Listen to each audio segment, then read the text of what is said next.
Salut tout le monde, c'est Flo pour Alcon France, j'espère que vous allez bien. On se retrouve pour ce brief du week-end, un brief du dimanche matin. Alors au menu, quelques news, après on ira voir un petit peu ce qui se passe ce week-end sur Bitcoin et différentes altes. Chose intéressante, bon, quand on a comme ça un très gros qui nous prédit quelque chose, le bon ton est de rester assez distant de ces annonces. Quand voilà, CZ qui nous dit que Bitcoin pourrait entrer dans un super cycle, qu'est-ce qu'il en sait déjà? Et puis, en règle générale, ça pousse les gens à l'achat ou à la vente, hein, dans un sens selon les annonces, et puis après le marché il fait l'inverse. Donc faites attention à ce genre d'annonces-là. Mais c'est vrai que ça nous fait tous du bien au moral d'entendre ce genre de choses-là. Euh, des news assez, voilà, assez tranquillou.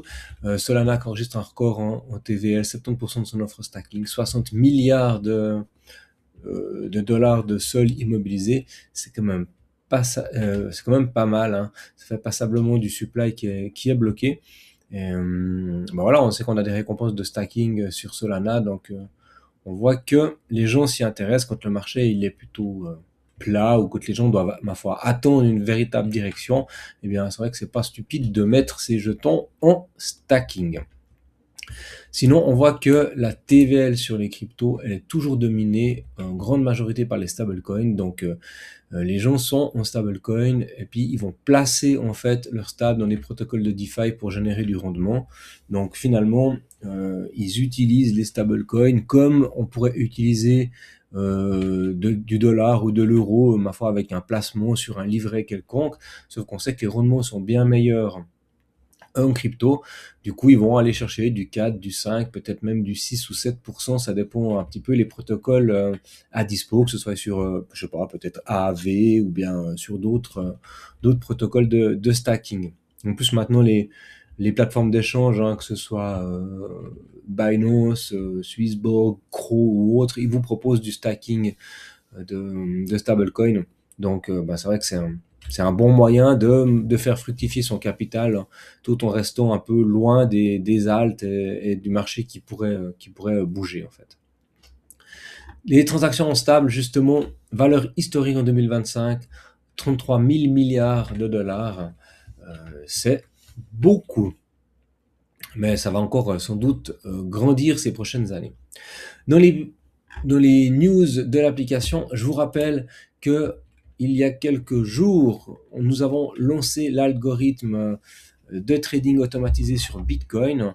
Donc, vous connaissiez sans doute, on en a déjà parlé plusieurs fois, hein, l'algorithme de trading sur le Forex et le Gold notamment. Et depuis quelques temps, eh bien, cette fois, c'est fait. On a l'algorithme qui fonctionne sur Bitcoin. Donc ça fait de longs mois qu'il est en backtesting, qu'il est développé tranquillou pour vraiment vous proposer un produit qui vise la conservation de votre capital, hein. L'idée c'est pas d'avoir un bot de trading qui vous fait des folies, mais vraiment quelque chose de stable, qui trade pas 65 millions de fois à la seconde, mais qui plutôt va aller chercher un rendement constant. Normalement, hein, ce qui a été proposé ces dernières années en backtest, eh bien, c'est de tourner autour des 7% par mois. Donc, c'est vraiment incroyable. Vous passez bien sûr ici par notre onglet, vous retrouvez toutes les informations pour vous rendre sur le site. Et puis, vous pouvez après vous renseigner sur comment ça se passe. Donc, nous, on a besoin de pouvoir avoir un certain volume de capital, hein, pour que ça fonctionne bien. Donc, ce qui se passe, c'est que quand vous déposez de l'argent sur l'algorithme, il est bloqué pour 10 mois.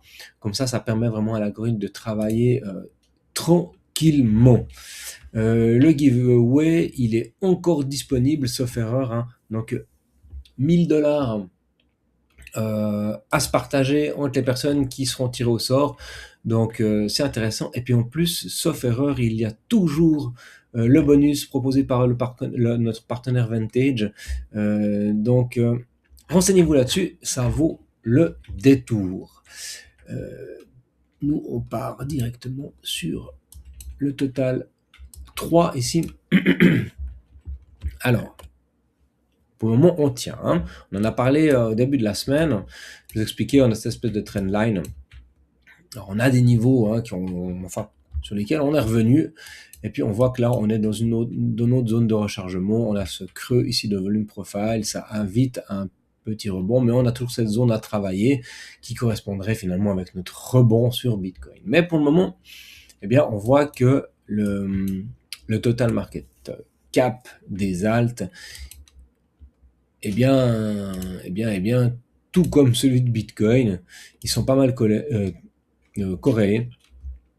Mais pour mon mouvement, il est encore un petit peu fragile. Hein. On a les indicateurs qui sont à la baisse, on a les volumes qui sont à la baisse. Donc, pour le moment, on patiente. On est dans des zones où il était intéressant de se hedger, on en a parlé plusieurs fois. Mais tant qu'on tient ce creux-là, on est dans une dynamique pour le moment d'aller voir un petit peu plus haut. Mais bien sûr, tout ceci reste assez fragile. Du coup, si on prend Bitcoin, on voit qu'on est exactement dans ces zones. Hein. Moi, je suis ici en 3 jours. Donc, on est revenu où? On est revenu ici dans notre zone de rechargement que j'avais tracé lundi ou mardi, je ne sais plus trop. Et on est en plein dedans. Hein. On a eu cette mèche ici qu'on est en train de retravailler. Et puis, vous avez toujours ces traits bleus qui sont les zones qu'on devait venir reprendre, où on sait qu'on a de la liquidité parfois à venir prendre. Donc, c'est tout à fait possible qu'on fasse un dip hein, jusqu'au 86 000, voire même 84, 83. Ces zones, elles restent des zones d'intérêt pour Bitcoin. Si on regarde un petit peu, on a River qui est leveragé à fond. Faites gaffe sur River, ce truc il pousse, mais ça va se retourner et ça va faire mal quand ça va se retourner. Sortez, prenez vos profits. Alors, liquidation, on voit qu'on est venu chercher ce qu'il y avait à prendre ici. On est venu sortir les gens qui étaient en longue. On a encore de la place. On peut encore aller en tout cas jusqu'à 87 sans trop de problèmes. Si on se met ici en 3 jours pour voir un petit peu plus large. Ok. 87, il y a du monde encore. Hein. Il y a du monde à venir sortir. Ouais, on voit qu'on a un gros spike à 87, on pourra aller jusqu'à 87 450 ici. Si on met 7 jours, qu'est-ce qu'on voit? Ok, les gens ont plutôt construit leur position close jusqu'à 86K. Après, le monde est à chercher du côté des shorters autour des 93, 94K. Donc, on sait comment ça fonctionne, hein. Le marché, il va sans doute essayer d'aller chercher là où il peut, où ça lui coûte le moins cher. Donc, continuer à aller chercher un peu au sud avant de repartir au nord, c'est tout à fait envisageable, parce qu'on va pas laisser ces shorters gagner, ça m'étonnerait. Par contre, maintenant, ce qu'on doit observer, c'est quelle serait la taille du rebond. Parce qu'on sait qu'on va un coup au nord, un coup au sud, un coup au sud, un coup au nord. Ah ouais, d'ailleurs, si on regarde ici sur Coinalyse, hein, on voit que le prix baisse et que l'open interest augmente. Donc ça, c'est vraiment des gens qui se positionnent en short au-dessus de cette zone-là, autour des 91 000, hein, sans doute, entre les 90 000 et les 91 000, parce qu'ils voient le marché baisser. Alors du coup, qu'est-ce qu'ils font? Ils ouvrent des positions short pour accompagner ce mouvement. En plus, on voit qu'on liquide du short. Les funding rates, ils restent positifs.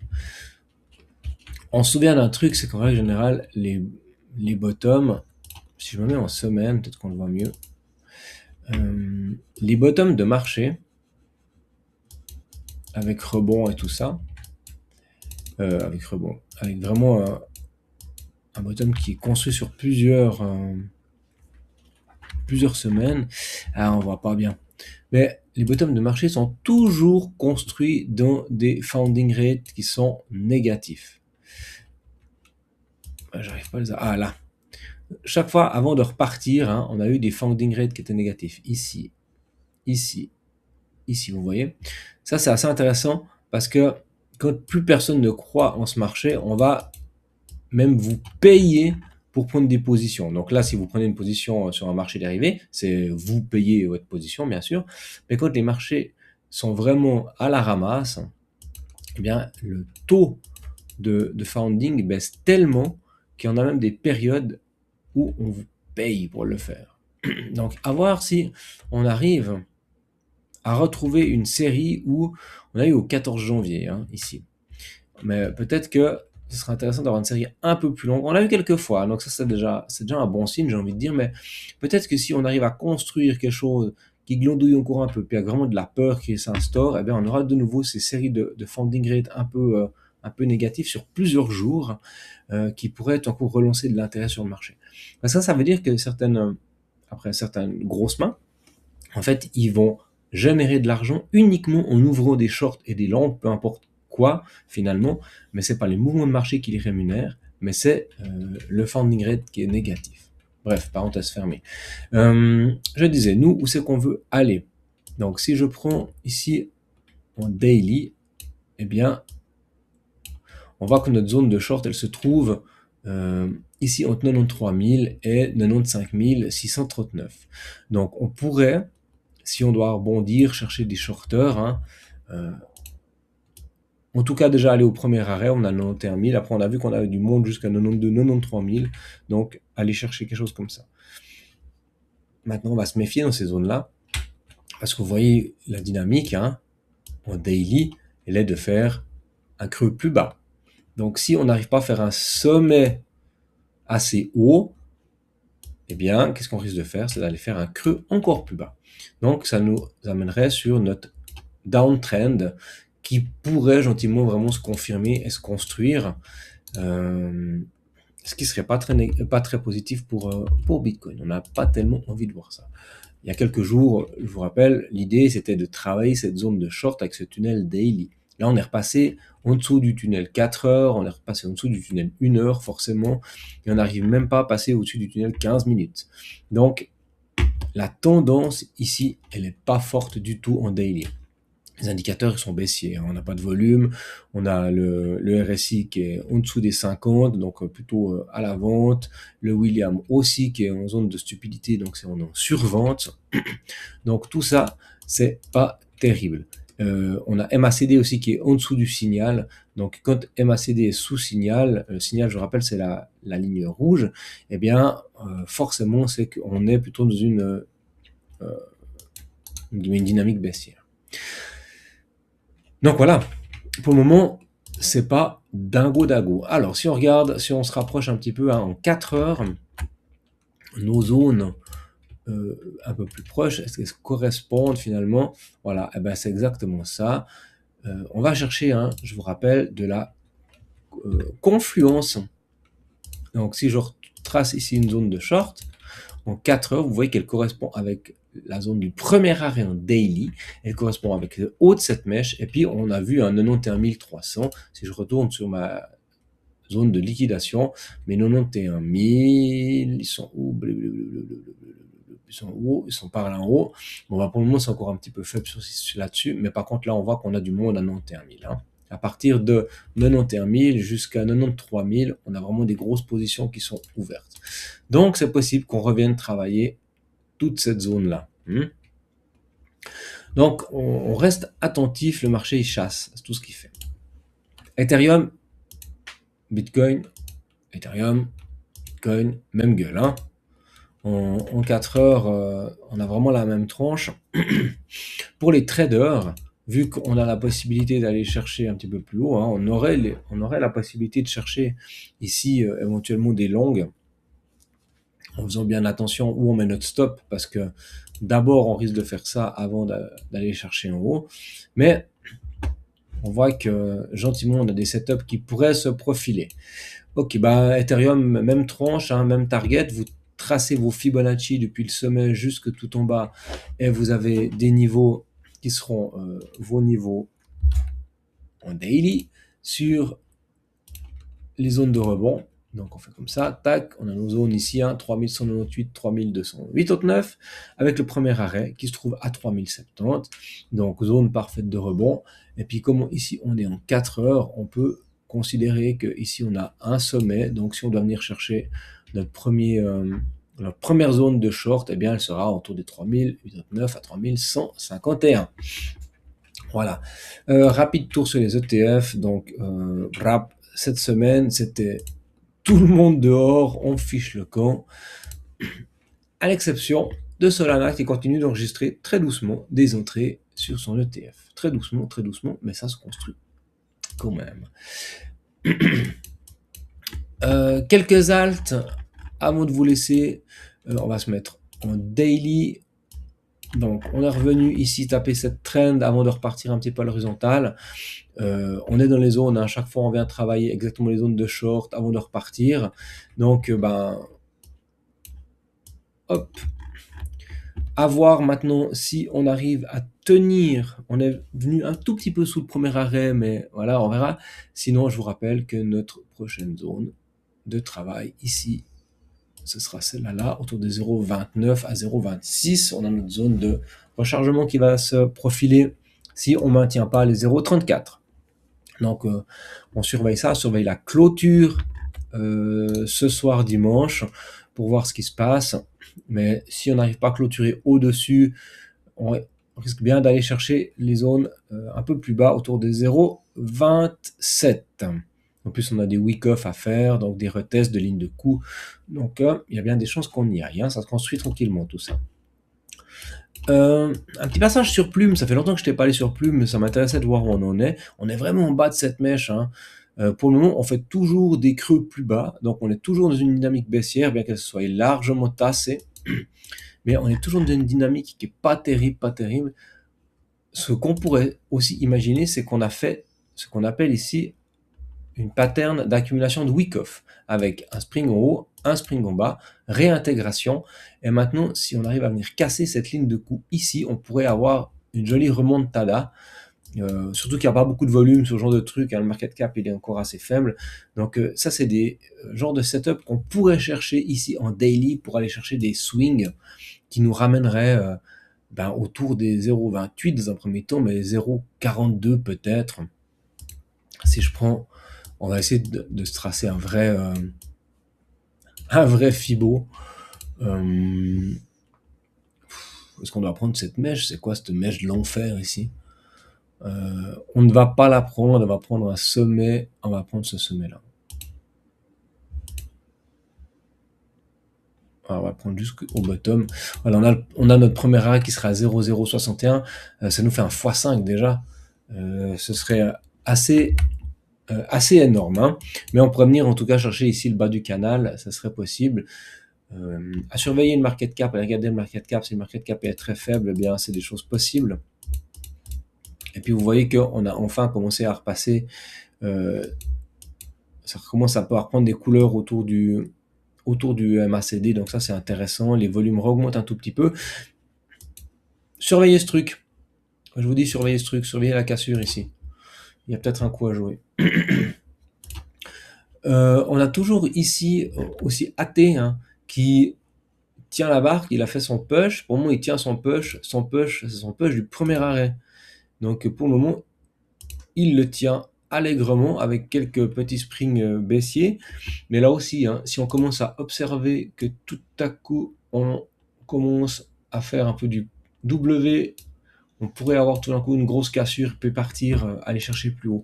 Faible market cap, on peut jouer de la volatilité là-dessus, attention à vos expositions tout de même.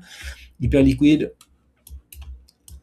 pour moi on est venu, c'était important de faire cette mèche, mais c'était surtout important de réintégrer le range. On semble venir réintégrer le range, à voir si ça tient. Hein. Et maintenant, il faudrait qu'on tienne vraiment ce trait bleu là que vous avez ici à 22, parce que ça voudrait dire qu'on est venu prendre la liquidité puis que maintenant on stabilise. Bien sûr, si des gens sont à fond en longue, on va refaire des springs et puis on ira chercher plus bas. Hein.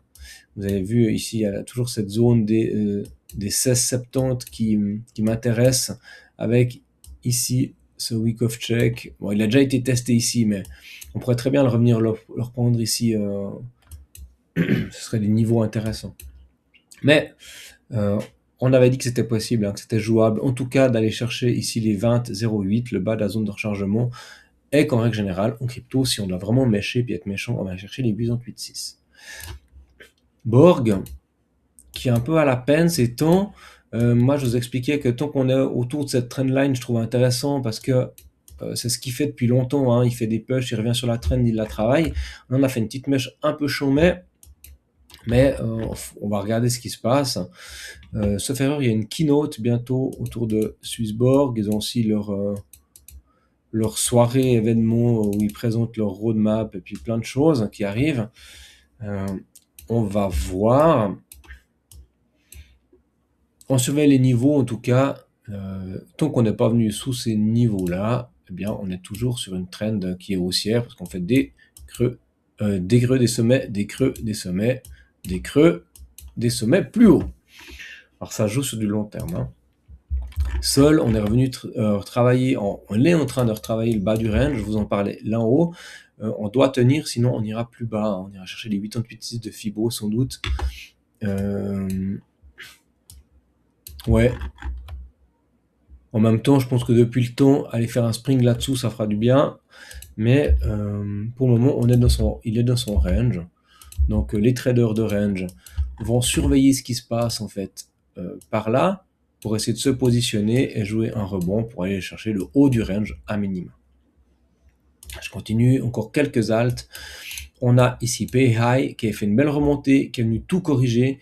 Ce serait vraiment positif de ne pas aller là-dessous, parce que sinon la prochaine zone qu'on va aller déclencher, pour moi, c'est celle-là. Là. Donc ça fait encore un bout plus bas, hein, ça fait presque un 50%. Donc ce serait intéressant de ne pas trop y aller. Mais pour le moment, on est en train de tenir ce creux ici du 14 décembre. On a fait une petite mèche dessous. On verra si ça suffit. Morpho, qui a fait une bonne montée et puis qui revient sur son haut de range. Même chose, si on fait ici un petit Fibo, on voit qu'on est venu jusqu'au 88,6 de Fib. Donc maintenant, on doit tenir ces niveaux-là. Parce que si on veut maintenir une dynamique qui serait haussière, il faudrait venir chercher le tunnel daily là en haut, autour des 1,49. Si dans cette zone ici, dans ce creux dans le volume profile, autour des 1,3, 1,4, on viendrait faire ça, il y a de fortes chances qu'on aille chercher plus bas. Hein. Ça veut dire qu'on inverse notre tendance, et puis qu'au lieu de chercher un creux un sommet plus haut, on aura fait un sommet plus bas, et du coup, normalement, on ira chercher un creux qui sera plus bas, hein, pour faire ça. Donc, on est attentif, surveillez vos positions. Pour les membres Elite Investor, eh bien, pour certains, vous avez posé des questions, on vous a donné des stratégies, hein. Donc je vous rappelle que si vous voulez nous rejoindre, il y a la possibilité ici, en prenant un appel stratégique, en fait, on discute un petit peu avec vous de où vous en êtes, de vos connaissances, et puis après vous avez la possibilité d'entrer dans la partie Elite Investor, vous retrouvez nos opportunités en pré-sale qui cartonnent ces temps, hein. Sauf erreur, si je ne dis pas de bêtises, on vous parle d'ailleurs d'une des performances qui s'est faite ici sur SKR depuis son TGE x5. Donc ça, c'est tous des projets que vous retrouvez ici dans les opportunités de pré-sale. Vous retrouvez aussi bien sûr des analyses plus court terme. On vous propose, on vous explique comment prendre des positions. Donc bien sûr, c'est vous qui cliquez, c'est vous qui faites, c'est vous qui gérez votre risque, mais on vous apprend à comment le faire. Et puis, ça se passe dans notre partie Elite Investor. Donc, n'hésitez pas à nous rejoindre. Allez, on retourne là-dessus. SPK, même chose. Vous voyez qu'on est souvent dans la même dynamique. On a fait un creux, on a fait un sommet, puis là, on est en train de gentiment construire des seconds creux. Donc, c'est positif, hein, sur du long terme. Si on prend maintenant les charts en weekly, eh bien, on voit qu'on est en train d'essayer de structurer quelque chose un peu comme ça. Et puis, pour retrouver de la force, il faudra venir casser ces zones au weekly. Donc, je vous rappelle que, en fonction de la façon dont vous regardez votre chart, moi, si je regarde en weekly, c'est que je suis plus à parler investissement, retracement de mouvement complet, que de parler d'un swing en 4 heures. Hein, parce que pour forcément chercher du court terme, on va plutôt regarder nos charts.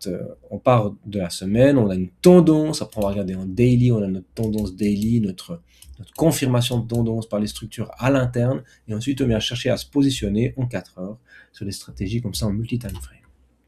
Alors BNB, je vous expliquais que ici il a cassé son range, mais qu'au lieu de tenir, eh bien, il a réintégré. Donc, on a fait ce qu'on appelle un fake out avec réintégration. Quand on fait ça, en règle générale, c'est pour aller chercher le bas du range. Alors, on doit surveiller ça attentivement. Ça peut se construire, hein, ça se fait pas forcément en une heure, mais ça peut se construire sur, ici, plusieurs jours, plusieurs semaines. Mais pour le moment, la dynamique, elle est baissière, du coup, pour moi, sur BNB. On va sans doute aller chercher au moins les 850 $.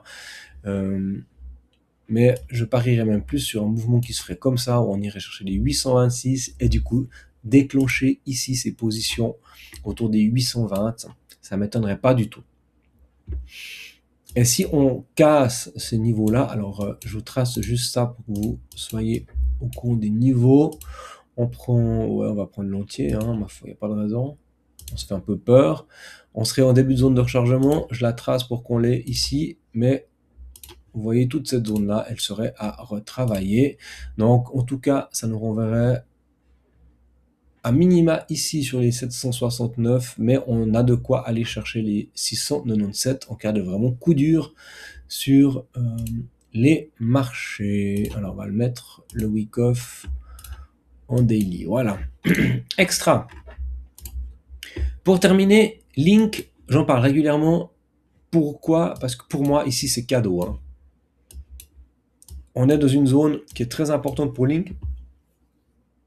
C'est une zone qui a fait support et résistance à plusieurs reprises. Donc là, elle avait fait à la fois support, à la fois résistance, à la fois support, à la fois résistance. C'est venu confirmer vraiment ici notre downtrend final, notre fin de cycle avec cette zone qui refait de nouveau support avant de casser. Elle a fait résistance un tout petit peu ici, on voit, on a venu taper dessus, puis on a fait 1, 2, 3, 4 fois avant de passer dessous. Donc vraiment, on est sur un niveau pivot, c'est vraiment un niveau hyper fort. Et là, qu'est-ce qu'on fait? Eh bien, on vient de nouveau s'appuyer dessus à plusieurs reprises. La question est-ce qu'on fait 1, 2, 3, 4, et puis on repart? Ou est-ce qu'au contraire, on fait, malheureusement, comme ça s'est passé plutôt ici, entre janvier 23 et août 24, et puis que tout d'un coup, on doit aller chercher dessous pour revenir travailler en tant que résistance cette zone-là. Eh bien ça, on ne sait pas, bien sûr, mais on est dans une zone ici qui est extrêmement intéressante pour Link. On est dans la zone de rechargement, on en a une qui nous attend un peu plus bas. On voit qu'on a de la place dans le volume profile pour creuser un petit peu, mais entre 12 et 9 $, du Link, c'est cadeau. Hein. Je vous rappelle, Link, c'est l'oracle par excellence, c'est la blockchain d'infrastructure maîtresse pour tout ce qui touche à la DeFi. Donc, voilà. Par contre, vous attendez pas à faire un x60 sur ce genre de crypto, c'est pas possible, le market cap est bien trop élevé. Extra. Mais on l'attend toujours là-haut. Bon, et ben du coup, pour moi, ça sera tout pour aujourd'hui. On se retrouve normalement demain pour une nouvelle analyse. On verra un petit peu ce qui se passe. N'hésitez pas à mettre en commentaire de l'application, passer sur l'application ici dans le canal public, et puis de nous lâcher éventuellement les altcoins ou les cryptos que vous avez envie qu'on passe en revue. Je prends volontiers le temps d'analyser vos cryptos, même celles que je connais pas, comme ça me fait découvrir des nouvelles choses, parce que bien sûr, je ne connais pas tout. Extra. Sur ce, je vous souhaite une bonne fin de week-end. À bientôt. Ciao.